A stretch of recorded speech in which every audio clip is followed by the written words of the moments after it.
2025 সালে জাতিসংঘের হিসেবে বাংলাদেশের গড় মূল্যস্ফীতি ছিল 8.9 এবং বিবিএস এর হিসেবে 8.77%, যা দক্ষিণ এশিয়ার দেশগুলোর মধ্যে সর্বোচ্চ। তবে পলিসি রেট 10-এর ঘরে রেখেও কেন মূল্যস্ফীতি কাঙ্ক্ষিত লক্ষ্যে নামিয়ে আনতে ব্যর্থ হলো বাংলাদেশ ব্যাংক? এমন প্রশ্ন মুখপাত্র বললেন, মূল্যস্ফীতি কমানো বাংলাদেশ ব্যাংকের প্রধান কাজ, কিন্তু সেটা তাদের একার পক্ষে নিয়ন্ত্রণ করা সম্ভব নয়।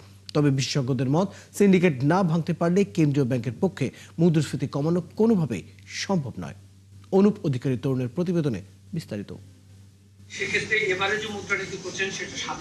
দায়িত্ব নেওয়ার পর থেকেই মূল্যস্ফীতি কমানোকেই সর্বোচ্চ গুরুত্ব দেন Bangladesh bank governor doctor Ahsan H Mansur.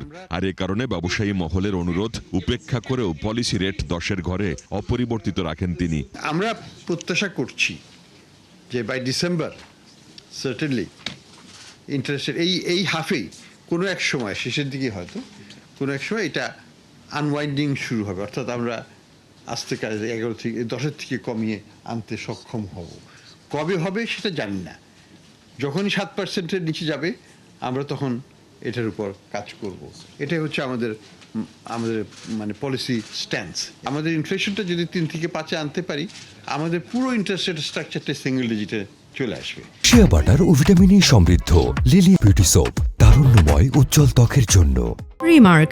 অর্থাৎ তখন আর ডাবল ডিজিট লেন্ডিংও থাকবে না, সব কিছুই রিয়েল টার্মসে পজিটিভও রাখতে পারবো, আবার আমরা এটাকে সিঙ্গেল ডিজিটেও রাখতে পারবো। তবে বাস্তবতা হলো, ডিসেম্বরে মূল্যস্ফীতির হার ছিল 8.49%।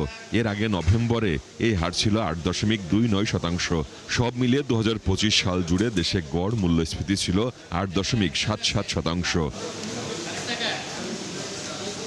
পরিবহন ব্যয় বৃদ্ধি, পথে পথে চাঁদাবাজি, সরবরাহের ঘাটতি এবং মধ্যস্বত্বভোগীদের দৌরত্বে বাড়ে পণ্যের দাম, যা নিয়ন্ত্রণে সরকারের পাশাপাশি বাংলাদেশ ব্যাংকেরও ভূমিকা অপরিসীম। তবে সবার সহযোগিতা না পেলে কেন্দ্রীয় ব্যাংকের একার পক্ষে তা নিয়ন্ত্রণ করা অসম্ভব হয়ে যায়। সেটি বললেন মুখপাত্র আরিফ হোসেন খান। মূল্যস্ফীতি কমাতে হলে একটা সমষ্টি অ্যাপ্রোচ দরকার। কেন্দ্রীয় ব্যাংক অবশ্যই ভাইটাল রোল প্লে করবে, তার পাশাপাশি আইন শৃঙ্খলা বাহিনী বা অন্যান্য স্বরাষ্ট্র মন্ত্রণালয় বা অন্য যারা আছে বাণিজ্য মন্ত্রণালয়, সবাই যদি একভাবে কাজটা করে, তবে কাঙ্ক্ষিত মাত্রায় নামিয়ে আনা দুষ্কর এবং আলটিমেটলি জনগণকেই সাফারার হতে হবে। অর্থনীতি বিশ্লেষকদের মতে, এক বছরে যেহেতু মূল্যস্ফীতি নিয়ন্ত্রণ করা সম্ভব হয়নি, সেহেতু নির্বাচনের আগে বাজারে অর্থের যোগান অস্বাভাবিকভাবে বেড়ে যাওয়ায় এই সময়ে কোনো পলিসি দিয়েই মূল্যস্ফীতি নিয়ন্ত্রণ করতে পারবে না কেন্দ্রীয় ব্যাংক। চাহিদা যোগানের ভিতরে অসামঞ্জস্যতা এবং ন্যাচারাল ক্যালামিটি এবং বাজার মনিটরিংয়ের অভাব।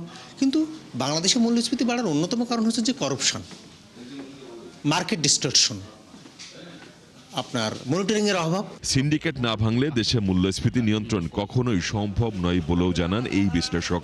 বাংলাদেশের মূল্যস্ফীতি কমানোর জন্য আপনার সিন্ডিকেটকে দমন করতে হবে। অনুপ অধিকারী তরুণ, 71, ঢাকা। পণ্যগুলো যে